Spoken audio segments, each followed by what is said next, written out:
एक छोटे से गांव में मेलो नाम की एक छोटी बिल्ली रहती थी। वो हमेशा बाहर की दुनिया देखने की ख्वाहिश रखती थी, लेकिन घर वाले कहते, मेलो बाहर खतरा है, अकेले मत जाना। एक दिन मेलो ने तय किया कि वह अपने सपने का पीछा जरूर करेगी। वह धीरे धीरे घर के छोटे से छेद से बाहर निकली और जंगल की ओर चल पड़ी। जंगल में हल्की हवा चल रही थी, पेड़ सरसराकर गा रहे थे और मेलो के दिल में बस एक ही जज्बा था, मैं खुद को साबित करके दिखाऊंगी।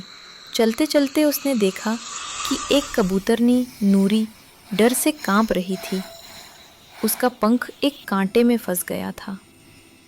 मेलो ने हिम्मत करके बहुत नरमी से कांटा निकाला और बोली, डरो मत, मैं तुम्हारी मदद करने आई हूँ।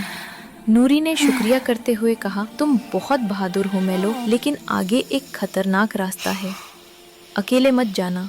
मेलो मुस्कुराई और बोली, दोस्त साथ हों तो रास्ते मुश्किल नहीं रहते। दोनों आगे बढ़ी तो जंगल का बूढ़ा लोमड़ी उनके सामने आ गया। वह उम्र में बड़ा था, लेकिन बेहद समझदार था। लोमड़ी ने रास्ता रोककर कहा, इस जंगल को पार करने के लिए हर मुसाफिर को एक सबक सीखना पड़ता है। बताओ, तुमने आज तक क्या सीखा? मेलो ने बिना सोचे जवाब दिया, मैंने सीखा है कि छोटा होना कमजोरी नहीं होती और किसी की मदद करना सबसे बड़ी हिम्मत होती है। लोमड़ी मुस्कुराया, पीछे हट गया और बोला, तुमने जंगल का असली राज जान लिया है।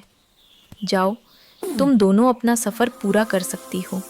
इसके बाद मेलो और नूरी ने साथ साथ झील देखी, पहाड़ी पर चढ़ी और आखिरकार वापस अपने गांव पहुंच गई। घर वालों ने मेलो को गले लगाकर कहा, आज तुमने साबित कर दिया कि तुम सच में बड़ी हो गई हो। मेलो ने गर्व से मुस्कुराते हुए कहा, बहादुरी दिल में होती है, आकार में नहीं। तो दोस्तों, इस कहानी से हमें ये सीख मिलती है कि असली बहादुरी छोटे होने में नहीं, बड़े दिल रखने में है। और मदद करना कभी कमजोरी नहीं, बल्कि सबसे बड़ी ताकत है। ये थी आज की कहानी। अगर आपको कहानी पसंद आई हो तो वीडियो को लाइक कीजिए, दोस्तों के साथ शेयर कीजिए, कमेंट जरूर कीजिएगा और कहानी वाइब्स को सब्सक्राइब करना मत भूलिए। मिलते हैं अगली कहानी में, तब तक के लिए अलविदा।